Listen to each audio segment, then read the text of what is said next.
Jean-Pierre.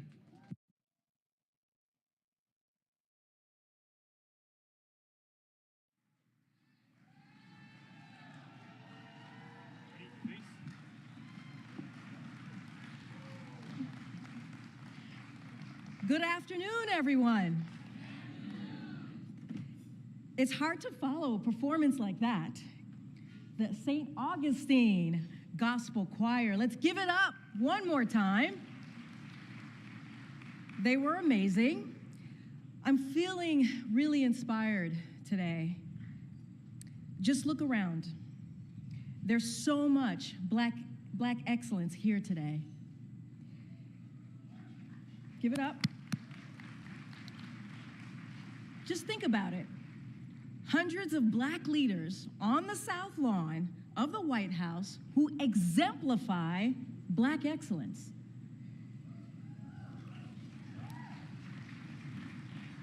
And it's because we have a president who wanted to bring us all together to lift up our accomplishments. So, I think we probably should do this every month. What do you guys think? I'll talk to the boss about that one. So we're all here because we have a president and a vice president who have proven that they are committed to investing in the future of Black communities. This administration has done the work. President Biden, Vice President Harris didn't talk the talk, they walked the walk. But I want to take a moment to talk about the president that I know. As the first Black, openly queer White House press secretary,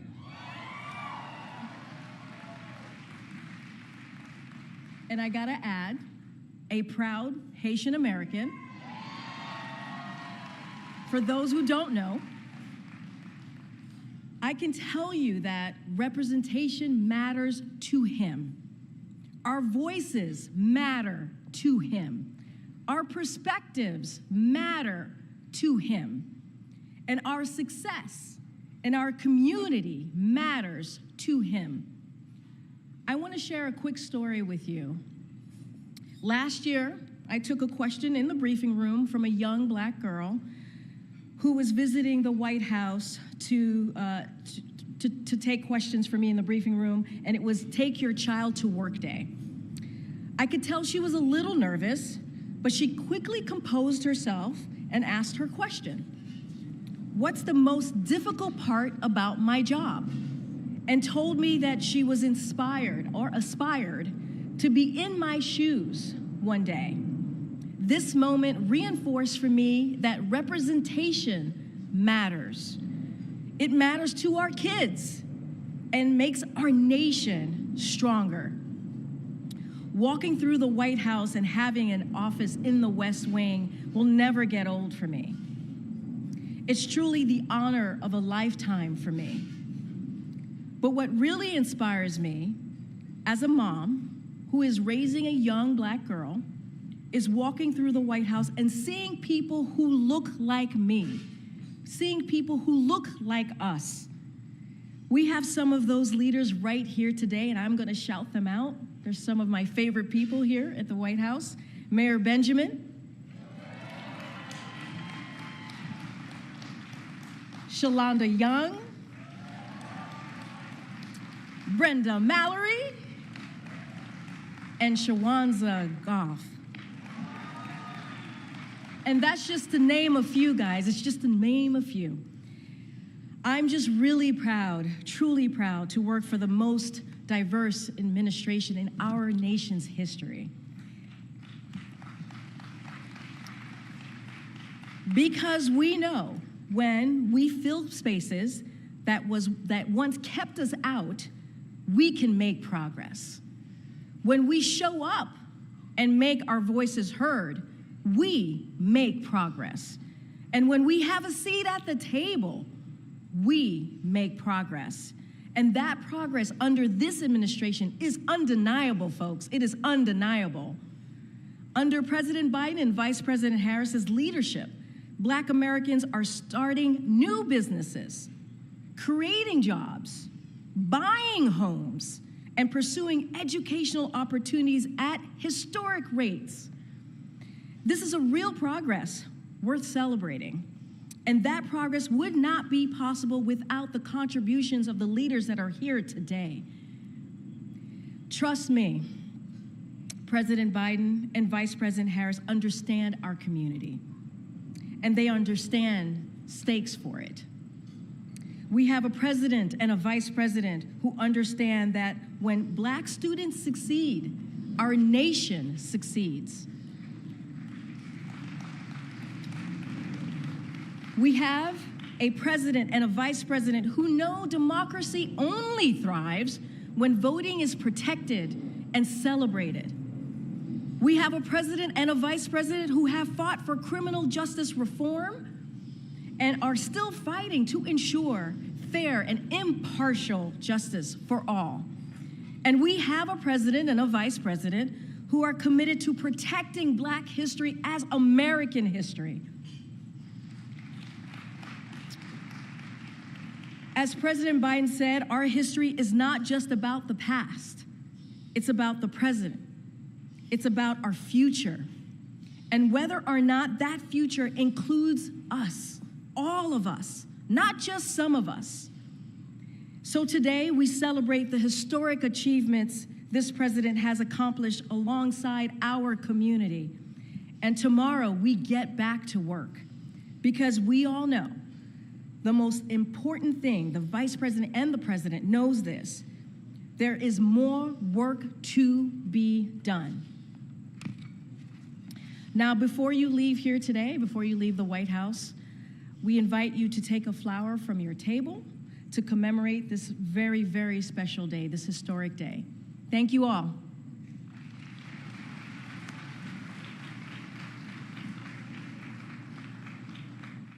Distinguished guests, please welcome Trell Thomas.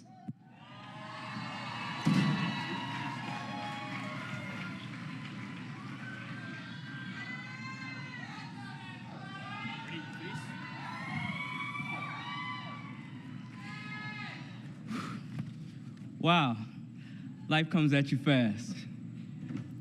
Let me just do a temperature check real quick. God is good? And all the time? Okay, I just had to make sure I'm in the right place.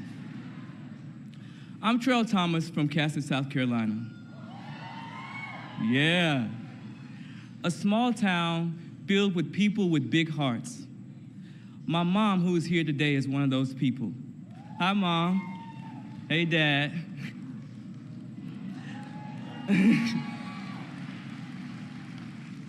I can still hear the sounds of laughter that came from our kitchen on most Sundays in our modest home. There would be family, friends, neighbors, church members, and sometimes even strangers who needed a good home-cooked meal. In fact, those Sunday meals bring back lots of warm memories. It was the first place I got to see and feel the joy of being a Black person. Today, I get to share that joy with you all. From my mom's house to the south lawn of the White House. Spaces like this are so important. Spaces that uplift us, that celebrate us, and that give us our well-deserved flowers. I've dedicated myself to building and preserving those spaces. As you all know, curating an atmosphere for our community to feel seen and express ourselves freely isn't always accepted in all places. So I want to say a personal thank you to President Biden for seeing and investing in them, and for seeing and investing in us. We are in a remarkable moment in time, a moment where Black women have been appointed to some of the highest offices in the land. Hello, Madam Vice President. Hello, Madam Supreme Court Justice. In fact, even this stage today is filled with remarkable Black women. Speaking of that, let's bring out some more excellence to honor this moment. It is my pleasure to introduce the first Black woman to oversee the federal government's budget on behalf of the President, Director, all right, she got some fans in here, Director of Office, Management, and Budget, Shalanda Young, actress, producer, my loved one, Marsai Martin, and with them, a man who needs no introduction. Ladies and gentlemen, please stand and help me welcome the President of the United States of America.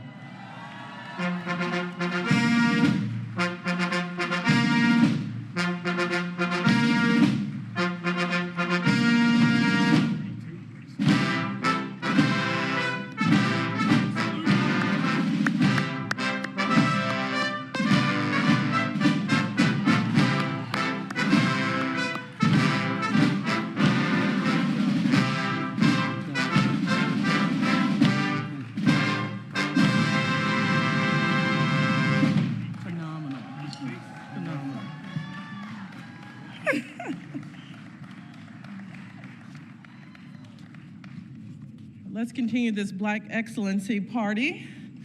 It's an honor to be with you today to celebrate. I'm Shalanda Young, for those of you who are not screaming my name.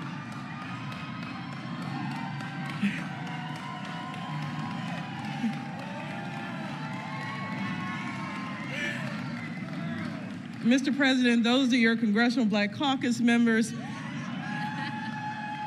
who, before I worked for you, I was with them for 15 years. And they know who doles out the money. I'm the member of President Biden's cabinet, his budget director. The president likes to say I'm the money lady. I think you like to do this when you refer to me. And I'm the first Black woman to do it. I think that matters. And I want to thank the president personally. I don't think I ever have, for letting this little Black girl from Clinton, Louisiana, get to show that Black people deserve to be in all the spaces. So thank you so much. I'm also the fruit of generations who poured all they had into me. And most of you out there can say the same thing. And they taught me what Black excellency was, and it's how I was expected to live. Most importantly, I'm a mother of an almost 3-year-old, Miss Charlie, a young Black girl. And I hope even when she's a teenager, she rolls her eyes already. So pray for me. But teenage Charlie, I hope that she remembers walking through these halls and what that means and what is expected of her, and that she takes the Black excellence and she brings it to the next generation. The president likes to tell people, including me, especially me, don't tell me what you value, show me your budget and I'll tell you what you value. Trust me, he means those words. He puts his money where his mouth is. When he talks about value, it's more than economic value of something. He sees the inherent dignity and value of people all around our country and the inherent excellence, which is why when I oversee the budget, I work to ensure that we invest in people and places that will ensure the next generation of Black excellence. I oversee a $7 trillion budget. Thank you for trusting me. Thank you for trusting me. Now, I know $7 trillion sounds like a lot, but I want to explain how those investments look. It means that a small rural community like the one I grew up in Clinton, Louisiana, a town of under 2,000 people, that explains the accent, is finally seeing critical investments from their government, such as broadband internet. And I can tell you firsthand, I went home, Mr. President, and saw my almost 96-year-old grandmother who has internet in Clinton, Louisiana. We couldn't figure out the password because she couldn't remember it. But it's there when somebody can remember what it is to reset it. And believe it or not, in 2024, this president and vice president are still fighting to make sure people have adequate sewer and water infrastructure. It means that this administration can ensure that the government show up in places that have been left behind. For Black Americans and communities, this also means historic federal investments in our HBCUs, new economic opportunities, and good paying jobs in Black communities, and lower healthcare and childcare costs. Let me tell you, I get that. because we know what it means when a family gets a slot to a Head Start program. It means parents have the room to invest in their children and see their dreams come to life. What do you say, Mr. President? People just want a little breathing room.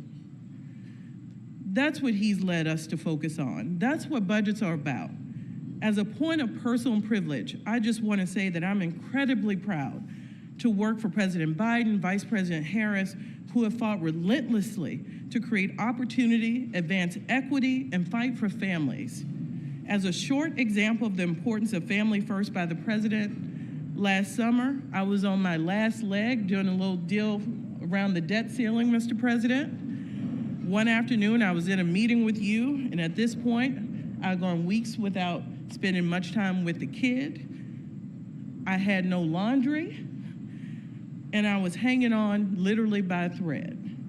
The meeting was going a little long, but I knew I needed to sneak out to get my child from daycare because they charge $5 a minute if you are late, and that $7 trillion is a US government budget, not my personal budget, so every minute counts. So I started to back up quietly, and you go, "Where are you going?" And I said, "Well, I guess now I'm going to go call somebody to pick up Charlie." And without skipping a beat, you said, "Well, bring over here." My mind immediately went to the damage I knew my child would do to the Resolute desk. So I did not take you up on that offer, but I could not do this job if you didn't tell all of us, if it's about your family, go home. The president's graciousness and understanding in that moment was incredibly important to me as a mother. And the reason I'm able to do this job is because this president and this vice president put family first. With your help, we have made historic gains, and the future looks good. I look forward to accomplishing more together. We have lots of work to do. And now it's my great, great honor to introduce someone I've been watching since you were wee high, to introduce award-winning actress and producer Marsai Martin.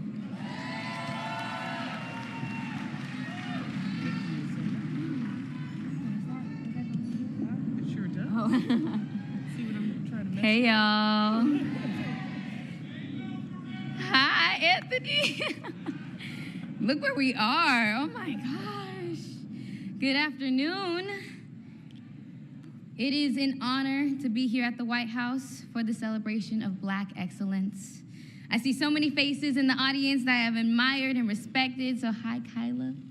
Hi, we got Kyla Bradtap for the Brown in the house. Oh my goodness. And I have to start by thanking President Biden and Dr. Jill Biden for the warm invitation to this historic occasion. And yeah, I'm Marsai Martin, and I've been an actor since I was the age of 5.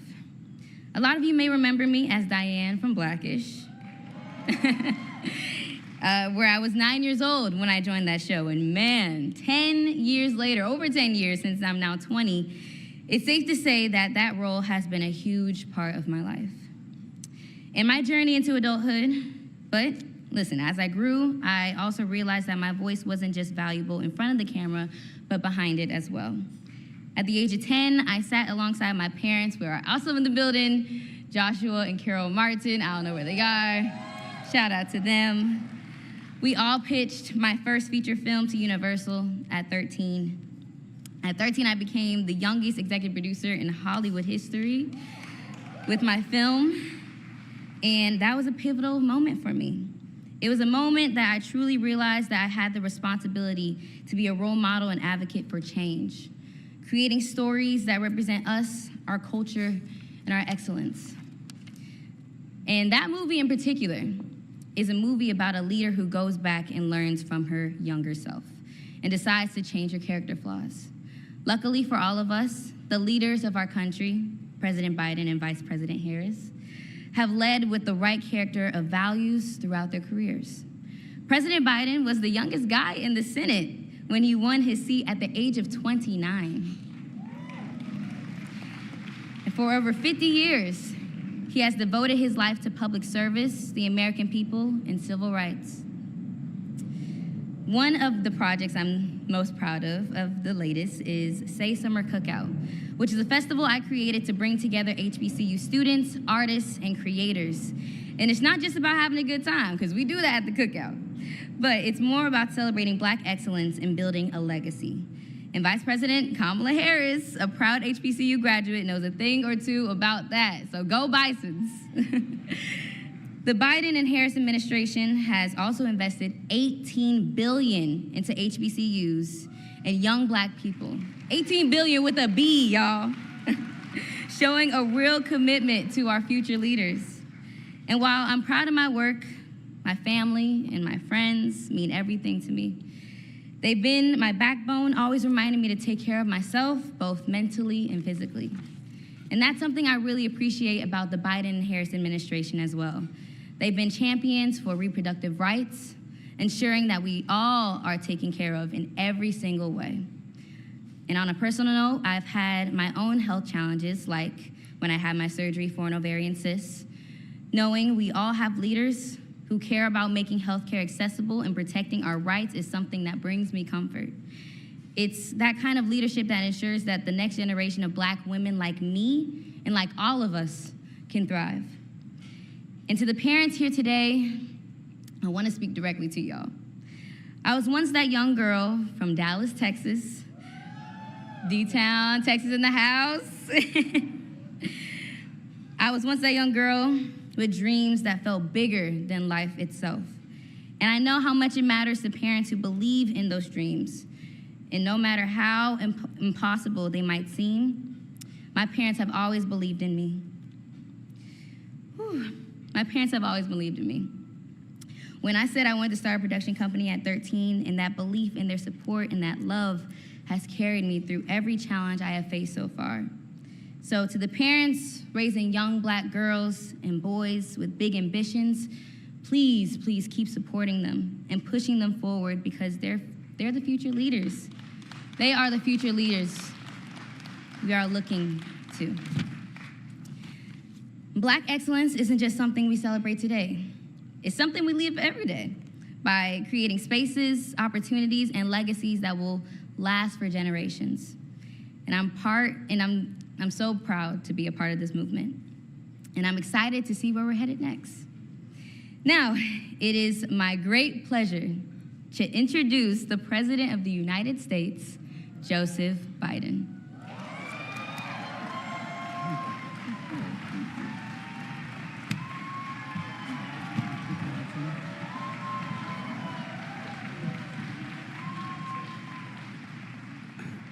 Good afternoon,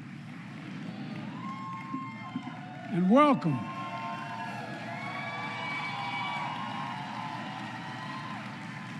Welcome to the first ever White House brunch in celebration of Black excellence.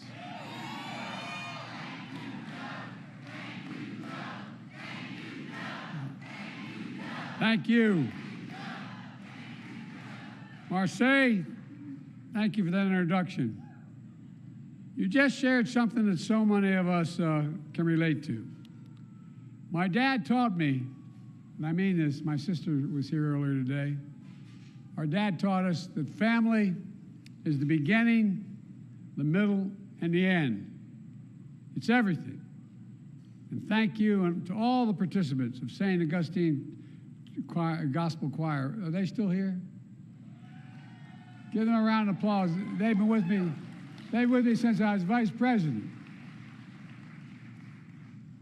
Trell Thomas, thank you for creating space for fellowship and community, kid.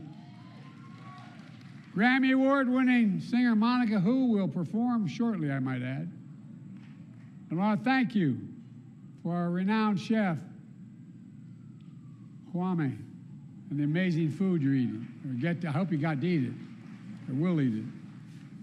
And thank you, Shalanda and Karine, for part of the most diverse administration in American history that taps into the full talents of our nation. I made a commitment. My administration would look like America, and it does.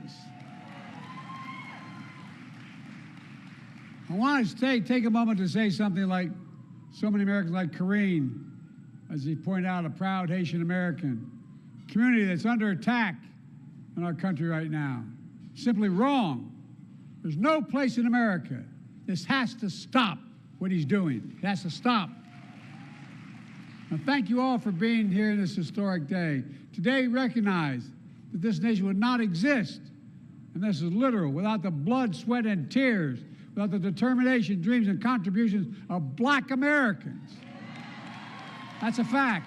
This place wouldn't exist. It's a fitting event during this fantastic Congressional Black Caucus Week. All the members of the Black Caucus that are here today, stand up. I want to see you all. Come on.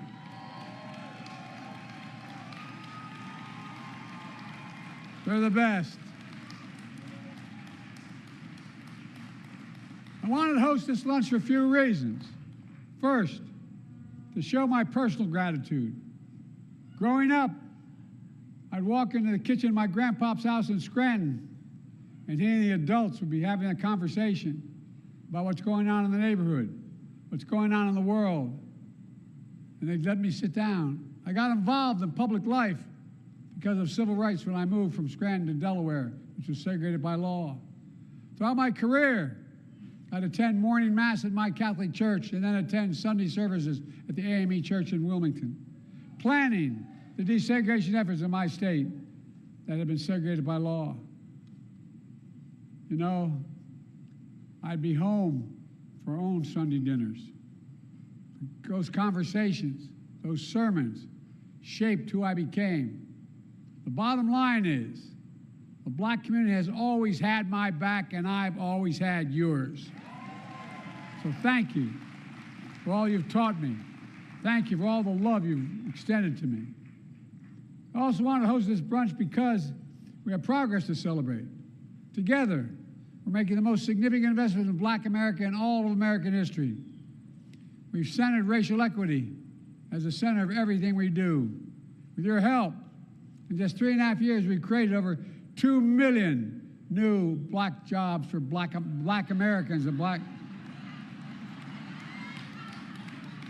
By the way, the next Black job to be filled is as President of the United States of America. All right, watch me.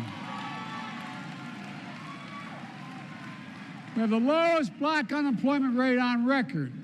More Black Americans have health care than any time in history. Historic $18 billion to HBCUs. Everybody said, why am I doing that? Anyone in an HBCU is qualified to do anything we need to be done in America, but you don't have the endowments. They don't have the laboratories. They don't have all the. Now they do. More than 4 million people receive student debt relief under my plan, a significant number of whom are Black borrowers. The racial wealth gap is the smallest in 20 years, removing poisonous lead pipes in every American pipe in America, lead pipes, so people can drink clean water without brain damage. We're delivering high-speed, affordable internet to every American, which today is as essential as electricity was when FDR delivered it in his term. On this very lawn, in front of the White House built by enslaved people, we hosted the first ever Juneteenth concert after I made Juneteenth a federal holiday. And on this lawn, we celebrated the first Black woman appointed to the United States Supreme Court, a best decision I made, Justice Ketanji Brown Jackson. And today, we're on a long line of patriots throughout our history, who made the promise of America real for all Americans. All of you has pushed us forward to be a country that we say we are. We say we're a country that values freedom, justice, equality, and dignity for all. Today, we honor this simple truth. Black history is American history. Black excellence is American excellence. And folks, we don't erase history like others are trying to. We make history. I know it because I've seen it. I've been vice president of the first Black president in American history, a president to the first Black vice president, and God willing, to the first female Black president in American history. Kamala wanted to be here today, but she's traveling and she couldn't be here. But she's always there with us. We'll always be there for her. On this day, we celebrate Black excellence. Let us remember History is in our hands. It's literally in our hands. The power to drive positive change is in our hands. Future is in our hands. It really is. If you go to my Oval Office, you see I have a whole wall on both sides of Frederick Douglass about paintings of Frederick Douglass. He said, if there's no struggle, there's no progress. Well, Lord knows we've been struggling, but there's been progress, and there's excellence, and that's all of you. We just have to remember who we are. We keep forgetting we're the United States of America. There is nothing beyond our capacity, nothing beyond our capacity when we act together. I'm sorry I can't stay longer, but I'm hosting a second consequential event today at the White House. The Prime Minister of Great Britain asked if he'd come and see me. He's on his way here, and I'm going to be seeing him shortly. So I'm not going to be able to stick around with you a long time. But I want to say, God bless you all. We're changing America for all Americans, not just black Americans, for all Americans, for Hispanic Americans, for all Americans. Folks, this is who we are. Just remember, I get so tired of the other guy talking about we're a failing nation. We are the greatest nation in the history of the world. That's a fact.